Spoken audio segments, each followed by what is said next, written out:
That morning had been quiet. Too quiet, if I'm honest. The kind where even the birds seem too polite to interrupt your thoughts. I was out in the garden trimming the azaleas, the kind my mother used to grow. There's something sacred in soil, something honest. You plant, you wait, you trust, and most of all, you stay. I didn't hear the mail truck, but I saw the envelope as I came back inside. Cream-colored, elegant. Tegan's fiancé's family's crest embossed in gold. My breath caught. I thought, finally, the invitation. I opened it standing in the doorway, garden gloves still on, but it wasn't an invitation. It was a formal notice, phrased so politely it might as well have been a slap written in cursive. The guest list has been finalized. We regret that we cannot extend an invitation at this time. I stared at the words. They didn't make sense, not to a mother. I read it again, then again. My hands didn't shake. Not out of weakness, at least. It was disbelief. And the kind that seeps in slowly, like a cold draft under a locked door. 17 years.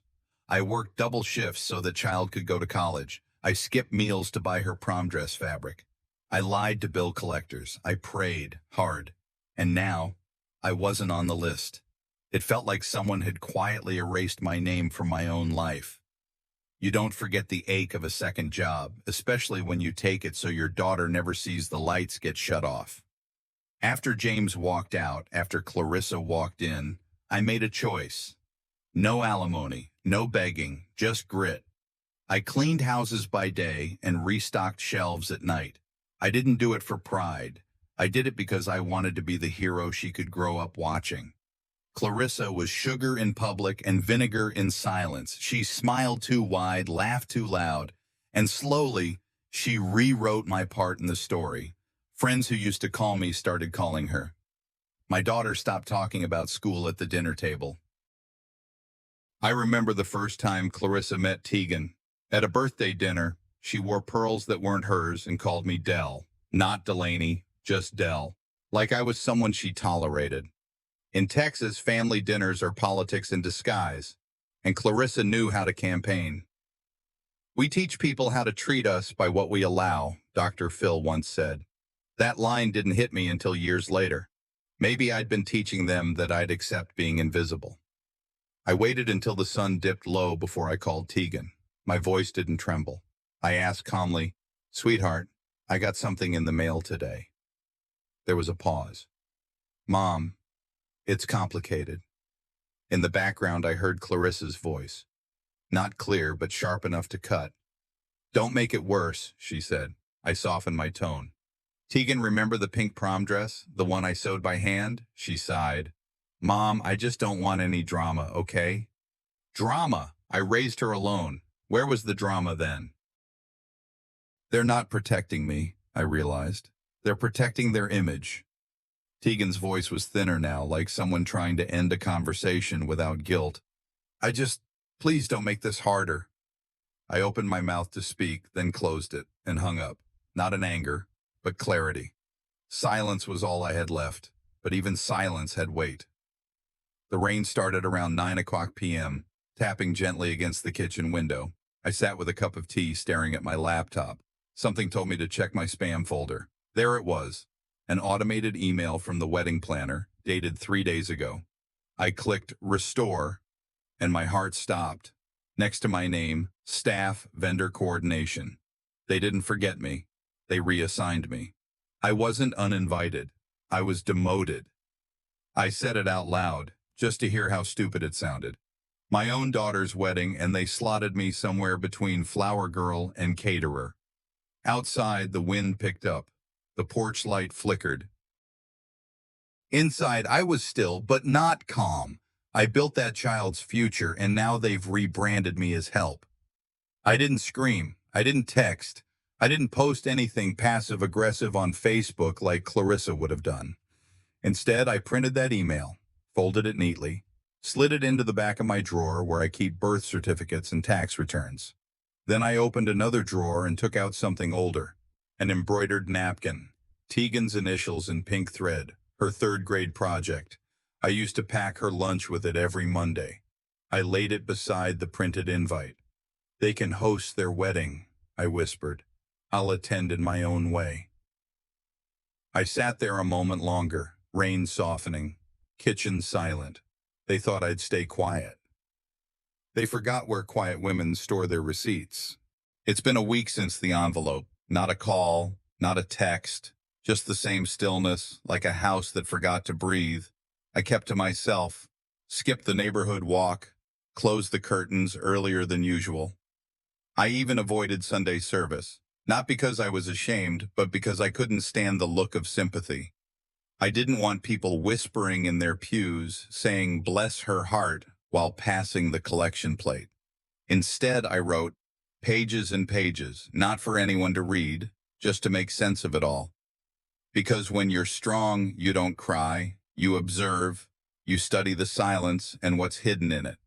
Clarissa, of course, was living loud, posting smiling pictures of cake tastings and centerpiece trials. Not a single mention of me, no tags, no acknowledgments, just filters and falsehoods. And Tegan? Quiet. Like I didn't exist. Like I'd been gently folded out of her timeline. Sometimes silence is louder than cruelty. Thursday morning, I made coffee and opened my email. A small red alert blinked at the top of my banking app. Transaction flagged for review. It came from an old joint trust account, one I hadn't thought about in years. It was meant for Tegan's education, back when Martin and I still agreed on something. My chest tightened, not from fear, but from the smell of something foul I couldn't quite see yet. I called Millie. We hadn't spoken in a while, but she answered like no time had passed. "Millie, you still remember that fund Martin and I opened for Tegan?" "Course I do. Why?" "I just got a notification, something flagged for review." Millie didn't miss a beat. "You didn't hear. Tegan and Clarissa are going all out. Word is the venue's high-end, very custom floral wall, live string quartet, imported linens. That wedding's pushing 6 figures." I swallowed. Clarissa doesn't have that kind of money. Millie was quiet a beat. Then, "You might want to take a closer look. Ask yourself, what bank is funding this party?" I ended the call and sat still. 6 figures. Martin and I built that trust for her future, not for caviar and candlelight. I pulled out the old binder where I kept all financials. Tabs still marked with sticky notes. That fund wasn't just a gift. It was a lifeline. I remembered thinking it would help her escape all the things I couldn't. Now I had a new question. Who's using it? Martin had a history of disappearing when it mattered. First emotionally, then financially. He'd skip payments, claim misunderstandings, sign without reading. Or maybe he didn't read this one either. Or worse, he did. I called the bank that managed the trust. Gave them the account number. The voice on the line was polite, careful. Too careful. "Access requires beneficiary confirmation," they said. "We show updated authorizations filed earlier this year." I asked, "By who?" A pause. "I'm sorry, we can't disclose further without written legal request." I hung up. I wasn't just erased. I was exploited. That evening, just before I poured myself a glass of wine, the phone rang. Clarissa, her voice was sweet like saccharin, practiced. "Delaney, I hope you're well. Just wanted to touch base. Make sure everything is smooth on your end." I stayed silent. She continued, voice dipped with fake concern. "We just want this season to be peaceful for Tegan. No complications. You understand." Complications. That's what she called me now. I didn't raise my voice, just sat straighter. "You don't scare me in a skirt suit," I said flatly. Clarissa chuckled, but it cracked at the edge. "No one's trying to scare anyone, dear." The call ended as politely as it started. I let the silence stretch after the click, then replayed her words in my head.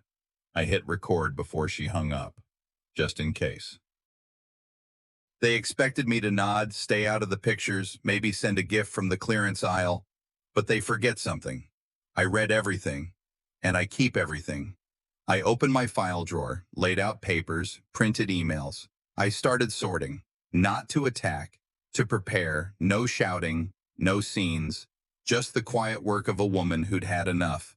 They expected tears. I gave them structure. They expected a collapse. I gave them a chessboard. Page by page, I stacked the evidence, not for vengeance, but for truth, because the truth doesn't scream, it waits. Then it walks into the room and sits down like it belongs. They counted on my silence. They forgot who taught them grace. I hadn't touched my coffee. The mug sat there, still full, cooling in its spot beside a mess of paperwork, timelines, and scribbled notes I could barely read anymore. I'd fallen asleep in the middle of sorting bank statements and call logs, pen still in hand. Morning sunlight crept across the kitchen tiles, touching each corner of my little war room like it was trying to wake me gently. I didn't need gentle. I checked my phone. Nothing from Millie, nothing from Marla either. I stared at the screen like it owed me an explanation. All that work, all that silence, and still, no answers. I wasn't looking for justice. I wasn't even sure what that meant anymore. I was looking for a crack. Just one. One tiny split in the polished lie they'd built. A knock at the front door cut through the stillness. I hesitated before walking to it. When I opened it, there stood Mavis Ellery. We hadn't seen each other since the fundraiser gala 2 years back, when her husband retired from the police department. She wasn't holding flowers or a casserole. She was holding a manila envelope. "I need 10 minutes, she said. Her voice was steady, but I could tell she'd practiced those words in the car. I stepped aside. "Come in." We sat at the dining table. No small talk. She slid the envelope toward me. Inside were screenshots, audio files, printed phone logs. My hands moved slow but steady as I pulled each page out. Then I saw it. Transcript of a voicemail. Clarissa's voice, crisp as ever. "Adjust Delaney's package. She mustn't know." I didn't breathe for a second. Mavis looked at me. I heard it by accident. I was helping organize vendor folders. My access hadn't been revoked yet. The world narrowed to the edges of that envelope. I wasn't paranoid. I wasn't dramatic. I was right. "You sure it's her voice?" "Positive." I've heard it lie to my face. I played the recording. Even stripped of emotion, it landed like a punch. Clear as day. Clarissa instructing someone to minimize my role, like I was a detail to be edited out. Mavis folded her hands. I couldn't keep quiet. Not after everything. Not when you're being erased. She told me how she used to work under Clarissa, years back when the firm was smaller, still climbing. Mavis was in charge of vendor contracts. She flagged several fake invoices and refused to sign off. Within a month, she was phased out, a fancy way of saying pushed aside. But I kept some things, she said, almost apologetic. For my own safety, employee access logs, credit card receipts, screenshots. I didn't know what I was holding on to until I saw your name missing from that guest list. I listened, really listened. And for the first time in a long while, I didn't feel alone in the knowing. "Most people don't believe women like us," she said, pouring herself a glass of water. "We're either too quiet or too loud, never just right. You believe me without proof." "No," she said. "I believed you because I watched her do it to someone else first. We didn't hug, we didn't cry, but something passed between us, a silent agreement, not of revenge, but of truth. We spread everything out across my table, paperwork, audio files, time-stamped emails, scanned notes. I opened a drawer and pulled out the binder I'd labeled, 'When the time comes.' It was time. We take this slow," I said. "We don't throw it online. We don't make noise. We make sense." Mavis nodded. A quiet storm. We listed out next steps. Handwriting analysis from Marla, already in progress. Millie's contacts at the bank, still pending. Legal review, needed. and a discreet journalist, someone local, credible, no clickbait. I don't want to bury them, I told her. I want the truth to outlive their version. She smiled, tired. Then we tell it carefully. Night fell. Mavis left. I cleared the table but left the binder in place. Everything inside felt heavier now, not just facts, but names, motives, lines crossed. Before turning in, I flipped the binder open again to double-check a document. That's when I saw it. A single white sheet, clean, typed, folded once. It hadn't been there before. I unfolded it, careful not to smudge anything. No header, no signature. Stop digging or the next call will be to your daughter. I stared at it for a long time. Then I slid it back inside the binder, closed the cover, and whispered, and they just showed me exactly how they fight back. I woke up before the sun. The letter was still there. Same words, same quiet threat, right where I'd left it on the kitchen counter. I didn't touch it. I just looked at it like it was trying to stare me down. It didn't win. Instead, I made a cup of black coffee and stood over the sink watching the steam rise. I didn't shake. I didn't flinch. If anything, I felt more still than I had in weeks. People only threaten what they fear might become louder than their lies. I took a picture of the letter, front and back, saved it to the cloud, 2 backup drives, and an encrypted folder. Then I placed the original inside my binder, sandwiched between the trust amendment and that thank you note Clarissa sent to Martin. A text buzzed on my phone. It was Mavis. "You okay?" I typed back. They blinked first. Mid-morning, I was wiping down the counter when I heard the sound of heels on the porch. A knock followed, 3 short raps, casual like someone stopping by for coffee. I opened the door and there she was, Clarissa, fresh blowout, oversized sunglasses, and a white pastry box in her hands like some sort of peace treaty. "Morning, Mom. Thought I'd surprise you," she chirped, stepping in before I could answer. She set the box on the table, peeled off her glasses, and gave me the smile she reserved for strangers she wanted something from. "I brought lemon tarts," she said. "Your favorite, right?" I nodded, said thank you, and kept my expression flat. She settled into the chair across from mine like she had every right to be there. "Look, maybe things got a little tense. You know how weddings get. Emotions, expectations."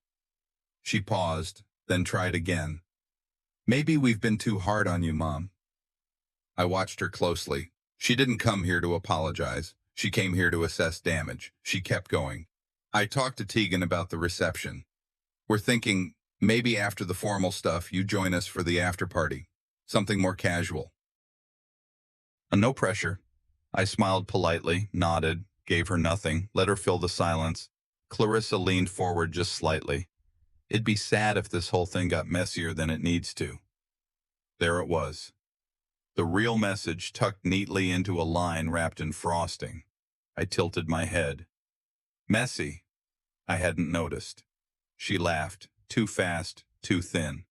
You know what I mean." But I did more than know. I understood. That line wasn't just a suggestion, it was a warning.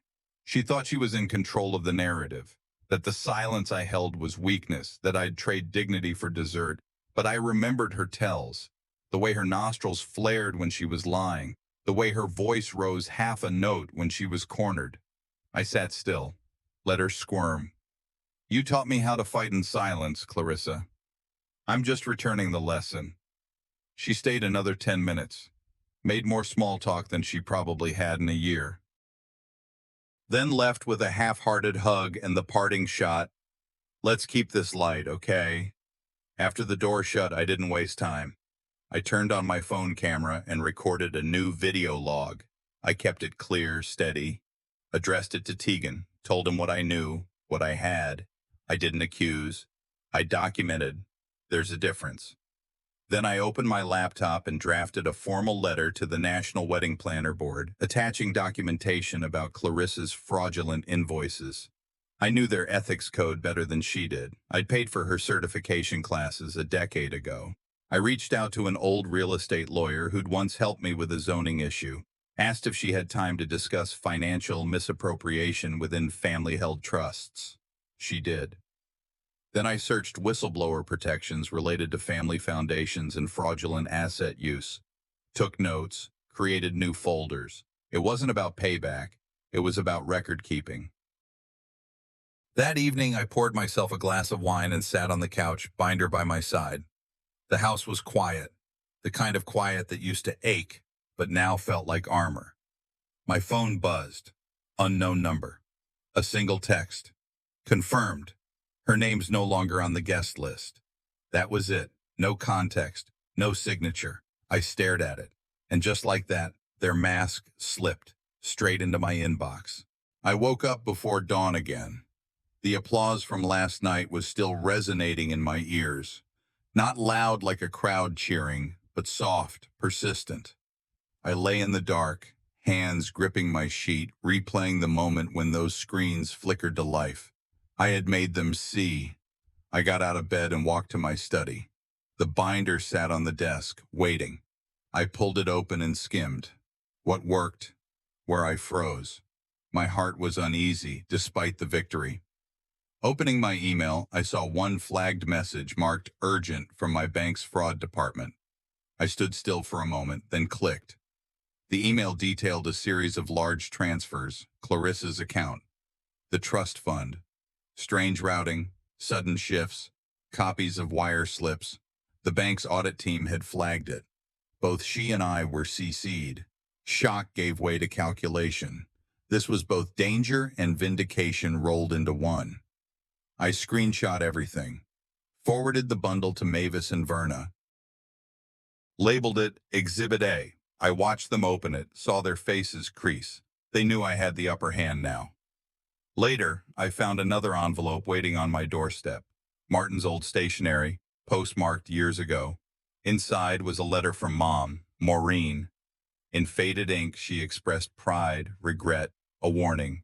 Never let them harden your heart. My eyes burned. She wrote that she saw in me the strength I didn't yet see for myself. That letter reminded me of who I was and what I almost lost. I folded it and slipped it into the binder beside the red flag email. The words felt like an anchor beneath the fury. That afternoon, Mavis, Verna, and I gathered in my study. Spreadsheets, screenshots, the mother's letter, all laid bare on the table. We drew a map of options.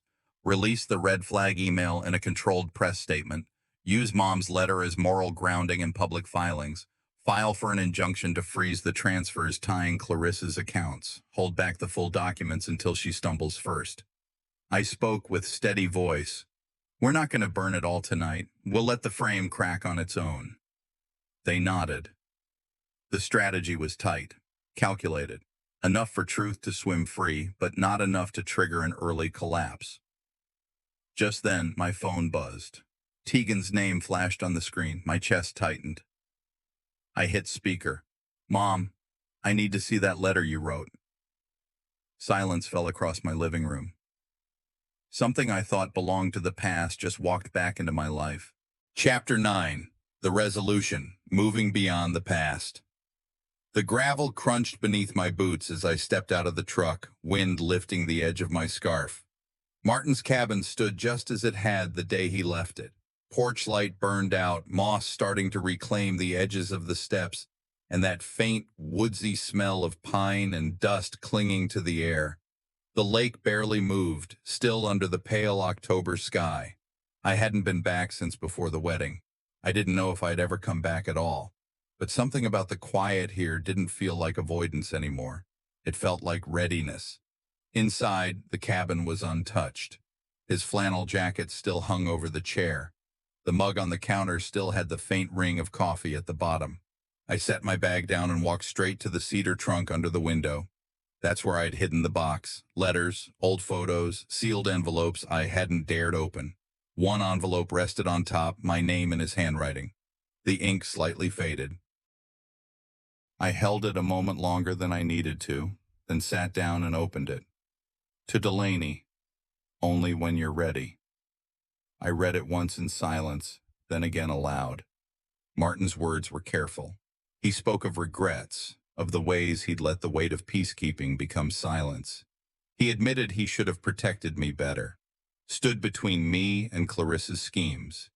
He wrote about how the trust, the $1.2 million, was meant to give me freedom. He said he never imagined they'd use it to cut me down. Then one line stopped me cold. I thought protecting the illusion of family would preserve it. I see now, I was just handing them the match. I didn't cry loudly, just sat there, fingers pressed to the paper, letting the weight of it settle into me. This wasn't absolution, it was honesty, and it was enough. That night I walked down to the edge of the lake. The moon floated high, clear, and indifferent. I sat on the bench where Martin and I used to drink coffee on slow mornings. I said the words I'd practiced 100 times in my head but never let out until now. I forgive you. I finally understand. The wind moved through the trees behind me. I imagined him sitting there, quiet, listening, maybe nodding like he used to when he didn't have the right words but wanted you to know he heard you. I needed you to fight for me, but I fought anyway. I didn't disappear. And somehow, saying it made it true in a new way. I didn't need to win every battle anymore. I just needed to know I could stand. In the morning, I made coffee the old-fashioned way, boil and strain the way Martin liked it. I took out my phone and opened the camera, not to scroll, not to record for show, but to speak. Hi, it's Delaney. I've told pieces of this story, but not all of it. And not like this. This isn't about revenge. It's about reclaiming truth when it's been stolen. It's about not letting shame win. You don't have to keep the peace by swallowing your voice. I paused, breathed, looked right into the lens. When they erase you, don't disappear. Get louder, get wiser. And if they tell you your silence is dignity, remember this. Dignity doesn't mean disappearing.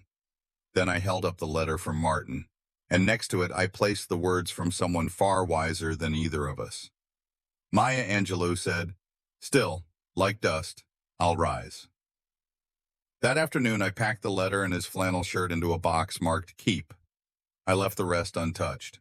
Memories should live where they belong, not dragged forward like weight. As I walked the trail along the lake, the sound of footsteps came up behind me. I didn't have to turn to know it was Tegan. She handed me a cup of coffee, eyes puffy but peaceful. We didn't speak right away. Then I looked over and smiled. Let's go home. For the first time in years, I wasn't walking away from something. I was walking toward something.